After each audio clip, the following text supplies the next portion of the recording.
जय माँ लक्ष्मी दर्शकों, आप सभी का हमारे YouTube चैनल आरची की आराधना में स्वागत है। आइए आप और हम मिलकर श्रवण करते हैं मार्गशीर्ष गुरुवार यानी अघन गुरुवार की पावन व्रत कथा का। प्रेम से बोलिए लक्ष्मी माता की जय। भारतवर्ष के सौराष्ट्र देश में द्वापर युग की यह कहानी है। सौराष्ट्र में उस समय भद्रश्रवा नाम के राजा थे। वे बड़े पराक्रमी राजा थे। उन्हें 4 वेद, 6 शास्त्र, 18 पुराणों का ज्ञान था। उनकी रानी का नाम सूरत चंद्रिका था। रानी दिखने में सुंदर और सुलक्षणा थी तथा पतिव्रता भी थी। उन दोनों को 7 पुत्र तथा उसके बाद एक कन्या का वरदान मिला था। कन्या का नाम श्यामबाला था। एक बार महालक्ष्मी जी के मन में आया कि जाकर उस राजा के राजप्रसाद में रहे। इससे राजा को दुगनी धन दौलत की प्राप्ति होगी और वह इस धन दौलत से अपनी प्रजा को और सुख दे पाएगा। गरीब के घर अगर रहे और उसे धन दौलत प्राप्त हो गई तो वह स्वार्थी की तरह केवल अपने ऊपर ही खर्च करेगा। यह सोचकर श्री महालक्ष्मी जी ने बूढ़ी ब्राह्मण का स्त्री का रूप धारण किया। हाथ में लाठी लिए लाठी के सहारे रानी के द्वार तक पहुंची। यद्यपि उन्होंने बूढ़ी औरत का रूप धारण किया था, पर उनके चेहरे पर देवी का तेज था। उन्हें देखते ही एक दासी सामने आई। उनसे इनका नाम, धाम, काम, धर्म पूछ डाला। वृद्ध ब्राह्मणी का रूप धारण किए हुए माता लक्ष्मी ने कहा, बालिके, मेरा नाम कमला है। मेरे पति का नाम भुवनेश्वर है। हम द्वारिका में रहते हैं। तुम्हारी रानी पिछले जन्म में एक वैश्य की पत्नी थी। वह वैश्य गरीब था। दरिद्रता के कारण हर रोज घर में झगड़े होते थे तथा उसका पति रोज उसे मारता था। इन बातों से तंग आकर वह घर छोड़कर चली गई तथा जंगल में खाली पेट भटकने लगी। उसकी इस दुर्दशा पर मुझे दया आई। तब मैंने उसे सुख संपत्ति देने वाली श्री महालक्ष्मी की कथा सुनाई। मेरे कहने पर उसने श्री महालक्ष्मी का व्रत किया। श्री महालक्ष्मी प्रसन्न हुई। उसकी गरीबी दूर हुई। उसका घर संसार दौलत संपत्ति से भर गया। बाद में पति पत्नी दोनों परलोक सिधारे। लक्ष्मी व्रत करने के कारण वे लक्ष्मी लोक में रहे। उन्होंने जितने साल महालक्ष्मी का व्रत किया उतने हजारों साल तक उन्हें सुख भोग मिला। इस जन्म में उसका जन्म राजघराने में हुआ है, परंतु वह श्री महालक्ष्मी का व्रत करना भूल गई है। उसे यह याद दिलाने मैं यहाँ आई हूँ। बुढ़िया की बातें सुनकर दासी ने उसे प्रणाम किया तथा श्री महालक्ष्मी का व्रत किस तरह किया जाए इस बारे में पूछा। बुढ़िया रूप धारण किए हुए श्री महालक्ष्मी माता ने दासी को पूजा की विधि तथा महिमा बताई। इसके बाद वह दासी माता को प्रणाम कर रानी को बताने अंदर चली गई। राजवैभव में रहते हुए रानी को अपने ऐश्वर्य का बहुत घमंड हुआ था। संपत्ति तथा अधिकार की वजह से वह उत्तम हो गई थी। दासी द्वारा बताई गई बुढ़िया की बातें सुनकर वह आग बबूला होकर राजद्वार पर आकर बुढ़िया रूपी श्री महालक्ष्मी पर बरस पड़ी। उसे यह मालूम नहीं था कि श्री महालक्ष्मी माता बुढ़िया का रूप धारण किए द्वार तक आई हैं, परंतु रानी का इस कदर रूखा बर्ताव तथा अपना अनादर देखकर माता ने वहां ठहरना ठीक न समझा। वे वहां से चल पड़ी। राह में उन्हें राजकुमारी श्यामबाला मिली।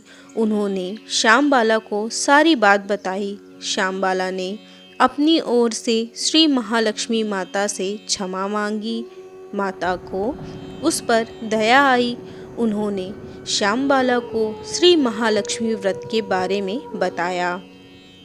उस दिन अघन मार्गशीर्ष माह का पहला गुरुवार था। श्यामबाला ने परम श्रद्धा से श्री महालक्ष्मी का व्रत रखा। फलस्वरूप राजा सिद्धेश्वर के सुपुत्र मालाधर से उसका विवाह हुआ। वह धन दौलत ऐश्वर्य वैभव से मालामाल हो गई। पति के साथ ससुराल में आनंद से दिन बिताने लगी। इधर श्री महालक्ष्मी का रानी पर प्रकोप हुआ। फलस्वरूप राजा भद्रशवा का राज्य एवं राज कारोबार नष्ट हो गया। यहाँ तक कि खाने के भी लाले पड़ गए। ऐसी हालत में एक दिन रानी ने राजा से निवेदन किया, हमारा दामाद इतना बड़ा राजा है, धनवान है, ऐश्वर्यशाली है, और क्यों न उनके पास जाएं, अपना हाल उसे बताएं, वह जरूर हमारी मदद करेगा। इस बात पर राजा भद्रशवा दामाद के पास रवाना हुए। राज्य में पहुंचकर एक तालाब के किनारे थोड़ी देर विश्राम लेने के लिए ठहरे। तालाब से पानी लेने आते जाते दासियों ने उन्हें देखा।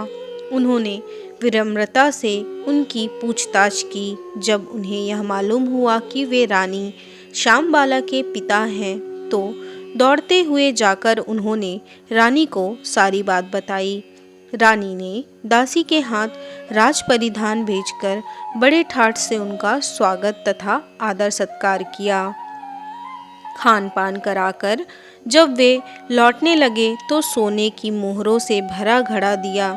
राजा भद्रशवा जब वापस लौटे तो उन्हें देखकर रानी सूरज चंद्रिका खुश हुई। उन्होंने सोने की मोहरों से भरे घड़े का मुंह खोल दिया, पर हाय भगवान, घड़े में धन के बदले कोयले मिले। यह सब श्री महालक्ष्मी के प्रकोप से हुआ। इस प्रकार दुर्दशा में और कई दिन बीत गए।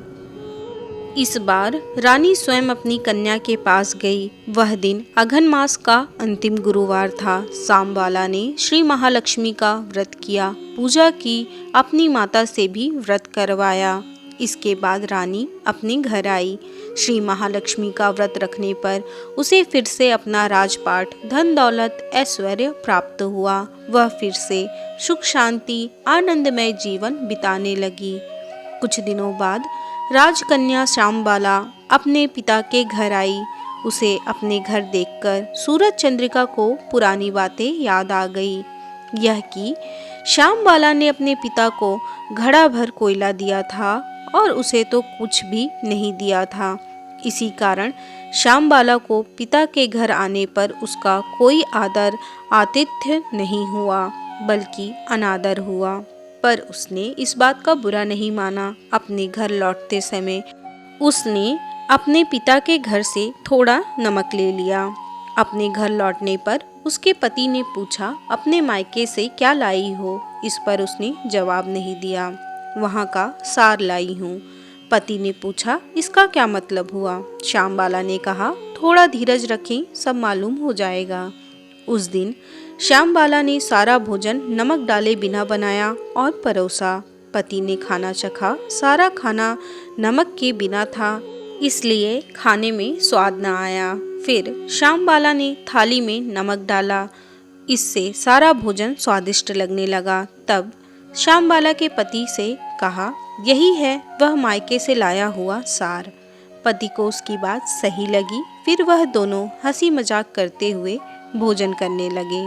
ऐसा कहा जाता है कि इस तरह जो कोई श्रद्धा भाव से श्री महालक्ष्मी की पूजा करे, उसे माता की कृपा प्राप्त होती है, सुख संपत्ति शांति प्राप्त होती है, सभी मनोकामनाएं पूरी होती है। परंतु यह सब प्राप्त होने पर माता की पूजा को भूलना नहीं चाहिए। हर गुरुवार को व्रत पाठ अवश्य करना चाहिए। इस तरह श्री महालक्ष्मी की महिमा भक्तों की मनोकामना पूरी करती है। इस प्रकार श्री अघन बृहस्पतिवार व्रत कथा या श्री महालक्ष्मी की गुरुवार की व्रत कथा संपूर्ण हुई। कथा सुनने वाले का भी भला और कथा सुनाने वाले का भी भला। प्रेम से बोलिए लक्ष्मी माता की जय।